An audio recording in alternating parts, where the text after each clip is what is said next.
Welcome back to episode 10 of Factorio, and it's time, I think, to do a little robotics.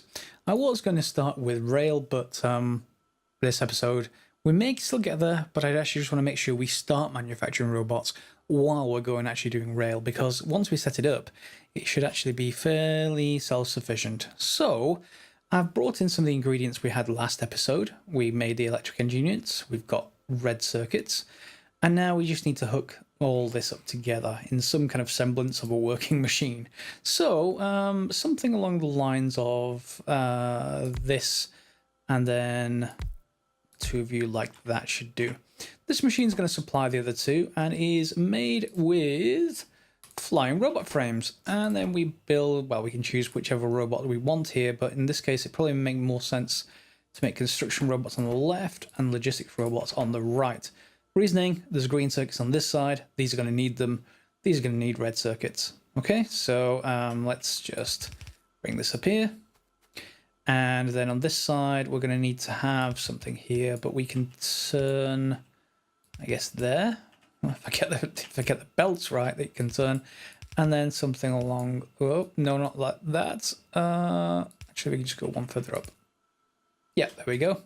Okay, so now we can put some inserters in. So just either side, and inserters into this one, and then probably a couple of the long-handed inserters. And then just some more between these two, like that. Can't really get this very symmetric because of these are 3x3 each, and yeah, it all gets tangled up. So with those in place, all we need now is some power, and that doesn't really matter where we put it too much. But if we just do it this way, that should all start working. Great. Except that we now need to get those robots into the logistics network, and it doesn't really exist at the moment. We've got all of this stuff, and we haven't really looked at robots. How can we get actually to robots? So we build roboports. Let's put our first one down just in front of these. Anywhere should do, with I'm not stood on. And let's just get rid of you for a second and put a couple of inserters. One there, one there. Job done, you might think? Well, not quite. See, if I do this, nothing's going to happen. It's unfortunate, but it really won't happen. So we need to do something else. These things are going to produce robots once that first machine finishes making them, which is going to take a while. We're going to need to actually look at some modules to speed that up, I think. It doesn't matter that robots take a while, to be honest. They'll just get slowly added to the system and get better over time. What does matter, however, there goes the first one. See, we've got one of each type. Now, in my inventory, I've got logistics slots. So in this case, I've said, provide me with 100 belt. But the robots aren't doing anything. Here's where these colors come into play. So the orange color is where your logistics robots can go. The green is where your construction robots can go. So if I'm building something and I've got stuff in my inventory, in fact, can I actually do that? Let's just see if let's say, they don't have access to anything yet. I need to demonstrate that first. So in order to have access to something, they need a chest to be able to pull from. Or at least to start with, they need a chest. There's two types, passive provider and storage. Storage, you typically put these, well, I put these around the roboport, and they just will use them as and when they see fit. Okay, that's very simple to think about.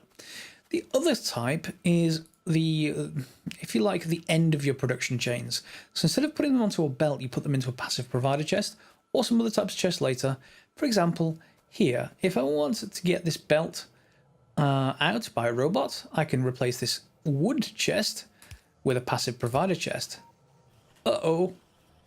They're not going to be able to do anything because they're out of range. And they're out of range if we just hover over our roboport. Where did you go? Because we're not connected with that orange square. We need an orange square over here, and in order to go all the way between them, those orange squares need to at least touch, if not overlap. So just bear that one in mind. You're going to need to build more than one roboport. And will another one fit between these belts? It will. That's I'm so glad I did that. I'd forgotten all about that, but I'm so glad about it. In fact, we don't even need to overlap them. All I need to actually do is make it so they touch. So if I move these red circuits down here, I can sort of tessellate this quite nicely. Or in our case, I can probably go this way and try to find a way to overlap them here, which is fine because that only really touches that one corner of that belt for a second. So we can just send this away, or in fact there, and take all those away.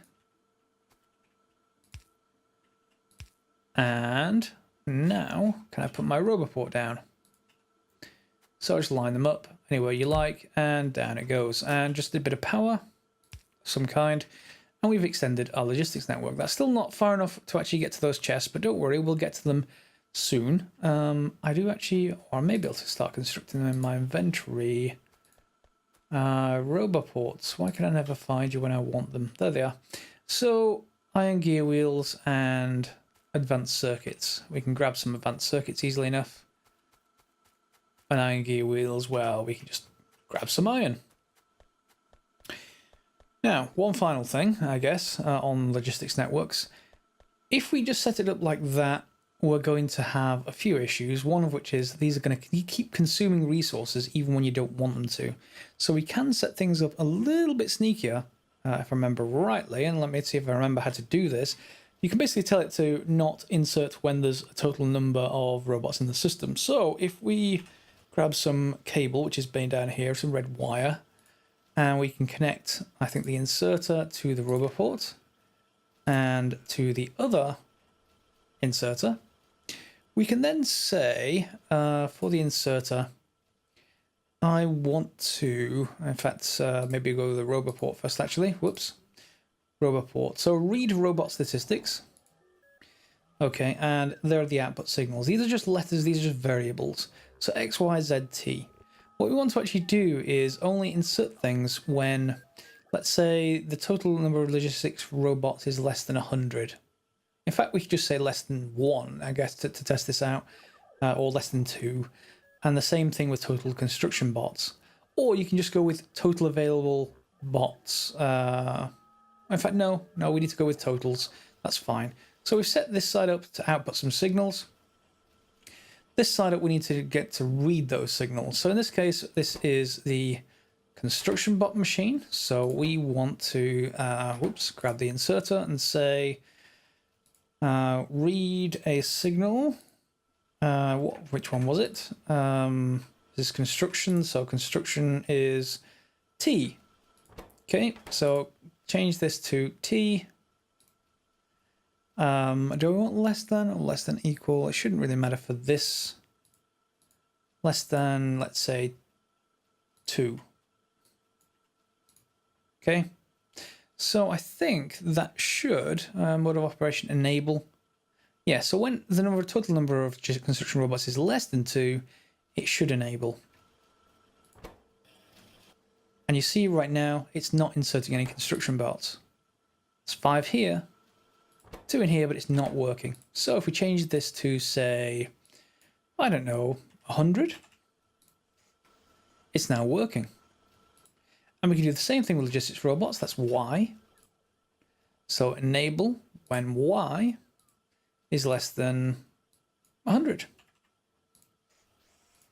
And this should naturally stop whenever that's reached. And it's not just reading the contents of this one roboport, because these robots, they go all over the place. It's reading the entire logistics network. So, all done. Remember just to build enough storage though, because once the robots start moving stuff around, they're going to need lots and lots of storage.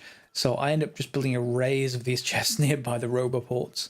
So please do that. And let's just get rid of this belt and get some electric engine units. We don't want them to know our inventory. You just press Z and they'll fill just fine. There we go. So robots are done, or at least they're started. We need to build more roboports, don't we? And that was down there. So let's build 3 more while I'm actually talking. We do want to pretty much replace any output that we want in the logistics network now with at least a passive provider chest. For example, I could put a passive provider chest down there.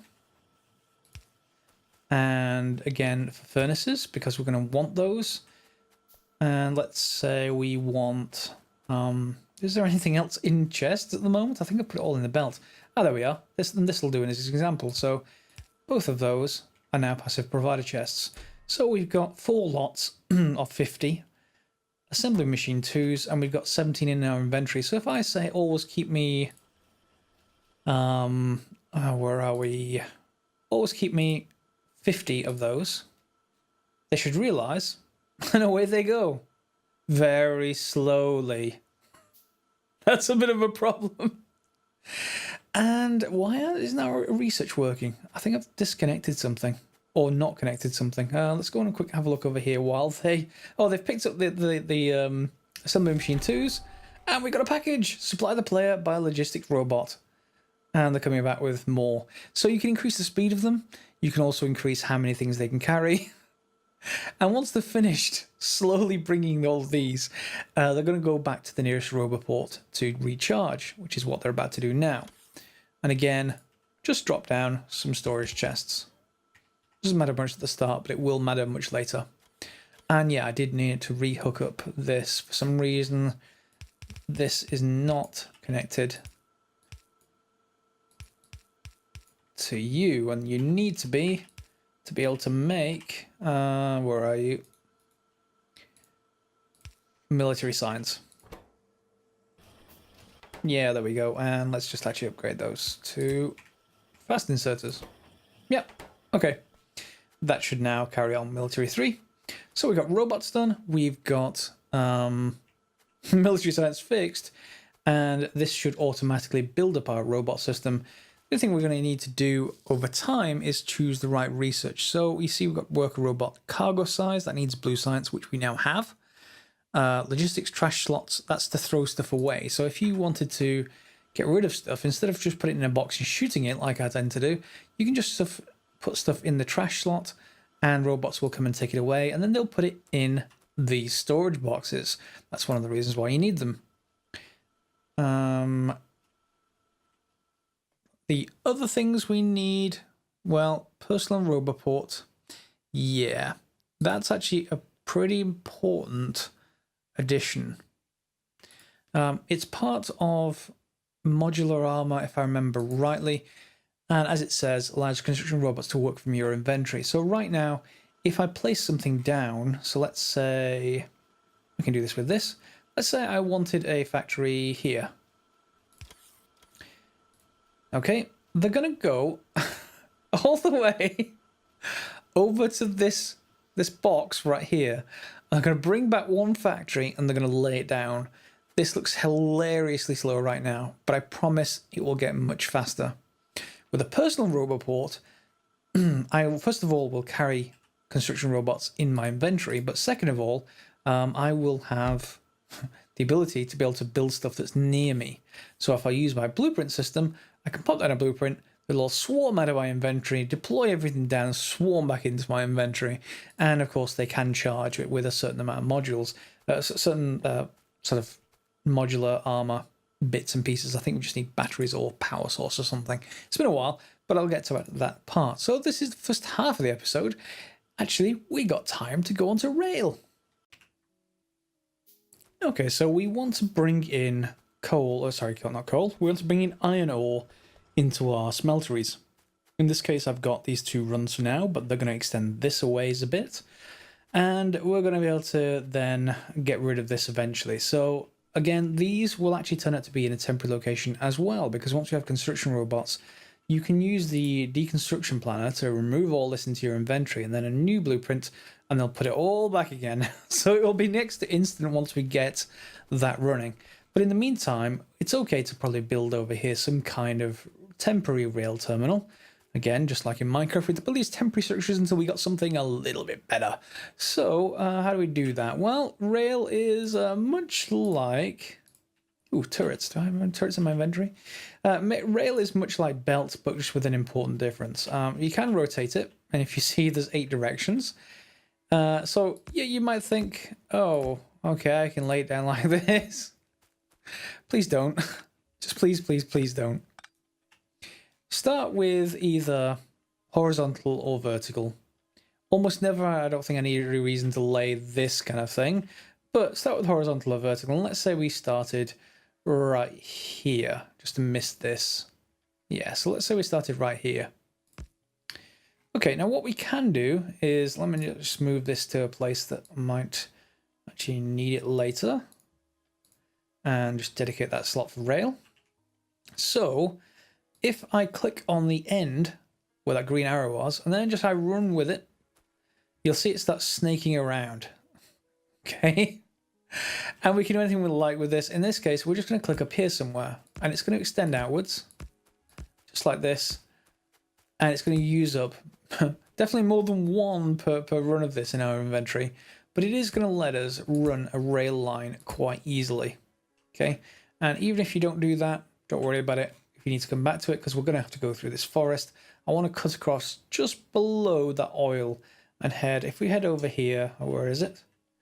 There is our target iron ore patch, and oh my, more biters. So there's another one there as well, but there's probably biters right here. So this is the closest one that we're not going to get attacked at least for a while. So I'm going to go through this forest with some well-spaced grenades, and that should clear us. Just be careful of running too fast with your grenades, otherwise you will run into the back of the grenade. Not that I've ever done that at all, but it, oh yeah, like that. This is fine. This is fine. Just throwing grenades in a summer afternoon in a forest. What else could you want? I mean, seriously. Okay, so we've got our rail line able to come right through. And although we're actually running quite slow at the moment, this is still the default speed. So we do need to get the modular armor, which will give us, I think, exoskeleton legs. I think that's what they're called, something along those lines. So now we need to make a turn, and that's just like any of the other stuff. So just pick up the rail, click on the green arrow, and then sort of guesstimate. Oh, too much. Okay. And get rid of you again. Yeah, that's pretty perfect. Okay, now you can build rail lines with more than one track. There are not enough rails, so I need to go and get them. You can build more than one track, so 2 rail lines, just like you see in the real world. However, to start, to be honest, the amount of ore that a rail system will be able to bring in, this system won't be able to get through all the ore before it goes back for another load and brings back again. So we don't have to worry too much about it. Later on, however, you do have to worry about that. So you might want to plan ahead and put 2 rail lines in. I'm not going to do that just now. I'm instead going to just place that rail down. And when we come back after the cut, you'll see what we do with trains. Okay, so trains then. Train stop, we can place down, and let's start placing our trains. So 1 here. And then the cargo wagon. So that's the locomotive. These are the cargo wagons. 2, 3, 4. And then a locomotive. And let's face it the other way. So that's the front of the train. And it's connected. So it's double-ended effectively. So one can go one way, one can go the other, depending whatever it needs. Okay. So let's just go to the stop for a second and just rename the stop to be ore patch 1. And here's where you set up the train, and things tend to go wrong at this point. So people put the wrong thing in, and whoosh, the train just leaves. So let's leave it on manual for the moment, because automatic will just follow these instructions without stopping. So manual, we want to go to ore patch 1. Actually, no. Let's do it the other way around. Go to furnaces, because this will start the train moving, and then wait until your inventory is empty. And then go to ore patch 1 and wait till your inventory is full. Okay, very straightforward. Fuel has been provided because of a mod. Okay, so if you don't have a mod, you may need to put fuel in. But if I switch this to automatic now, there goes our train. Okay, and it's going to go faster than I can. However, it's going to come right back, or it should do if I've actually set it up right, because it's already its inventory is already empty. So it's going to get filled up here. And that's where we need to look at this. So this is the placement of where those carriages will be when they stop.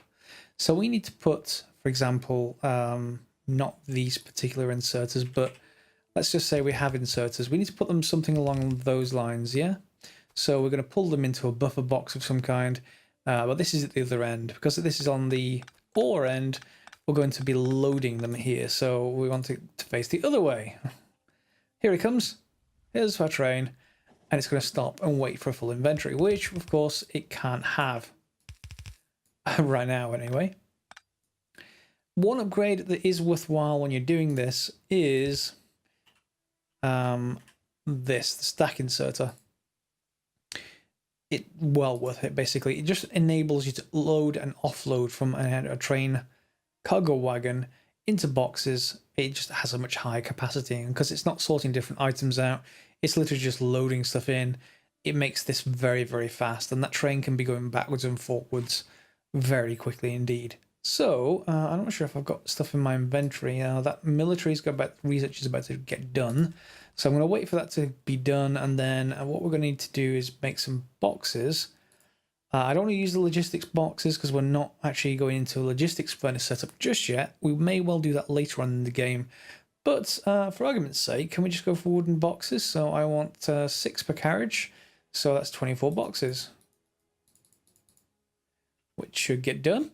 And then we're going to actually make some more inserters because we're going to need those. So temporarily, I'll just, to demonstrate this, I'll just assume that's where we want our inserters.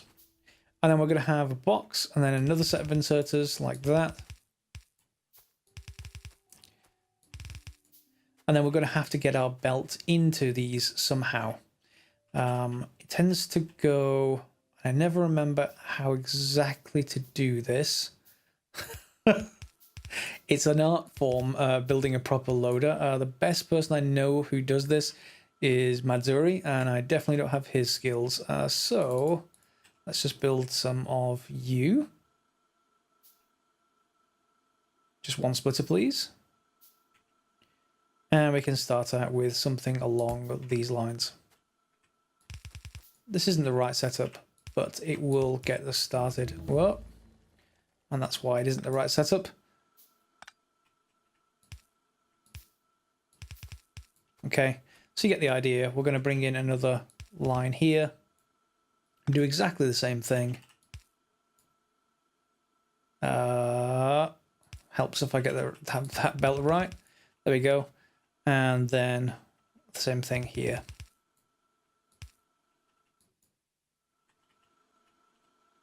Need to turn the auto saving off.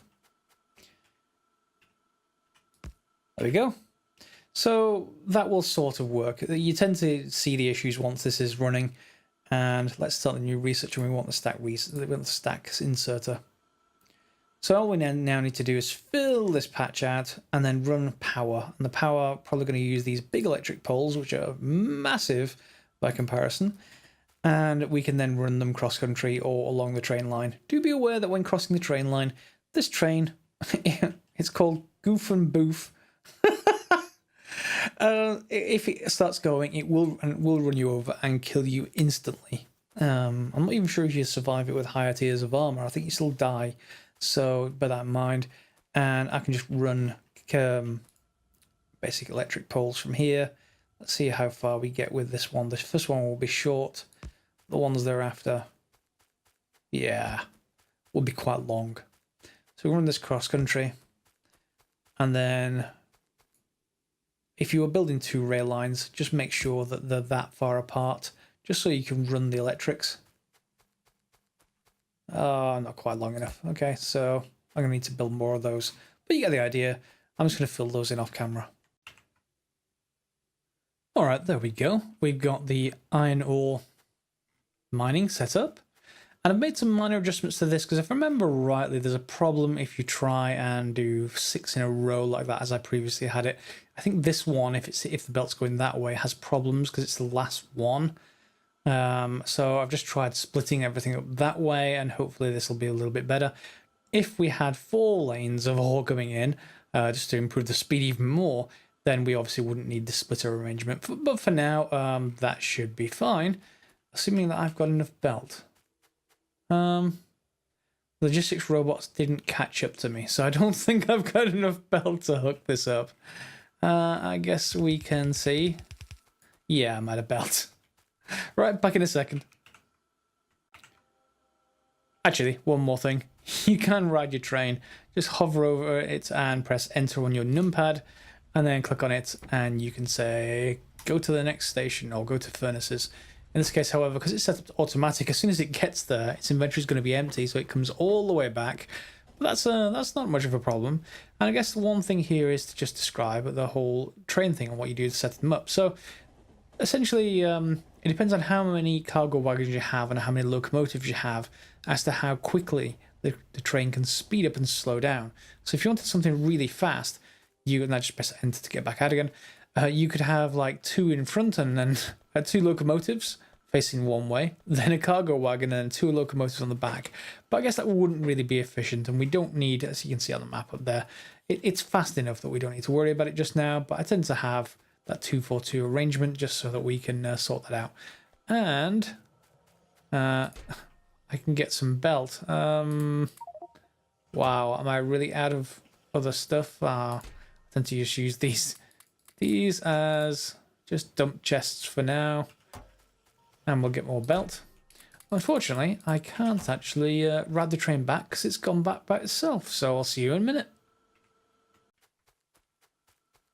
And here we are approaching the station, so if I just go to belts and increase to the 2 belt brush, we can just go around here, bring them across, and then decide where we want them on this side. And then just go back to a single belt brush. And we can watch them coming into the trains. Well, at least one side. The other side isn't set up yet, but it's the mirror of this effectively. And sometimes you don't even need the boxes, but in this case, yeah, when the train's not here, the boxes can fill up, and as soon as it comes back, let me explain. When this train gets to the other end, it's going to take a while to unload all the boxes. And if you don't put buffer boxes on the other end, or even if you do and the furnaces are much slower than the box is empty, you can get to a situation where the buffer boxes will fill up, so the train never gets fully emptied, which means the train never comes back up here. So up here you have another set of boxes, so that the same thing happens the other way. Now you'll notice right now things aren't coming in fast enough for all of the stack inserters to activate. You'll see they're just feeding that in as fast as it comes in. So may not even need these 2, at least for this speed of belt. Once we get onto red belt, these are the ones will come into play. But since we've got the train station set up, we may as well do it right-ish to start off with. If any of you know any better ways than to do this, feel free to let me know. In fact, do we have any lamps? I've not actually used them this season so far, but they are really rather useful. I have this light mod, so it's not as important, and they're going to be off at the moment because it's daytime. There we go. All right. Oh, actually, they are on. Is it nighttime? This light mod really doesn't makes it hard to tell. Anyway, our ore's coming in. We've got two lines coming in, and we can just expand all of this to cover this entire patch. But be aware that stuff like this, well, it has an impact in pollution. You'll see it's all over here, so we're going to have to deal with that, and these two as this pollution actually spreads. To do that, we're going to build tanks, which is what I'm researching. You can drive through forests with tanks, including the trees, but that damages your tank a little bit.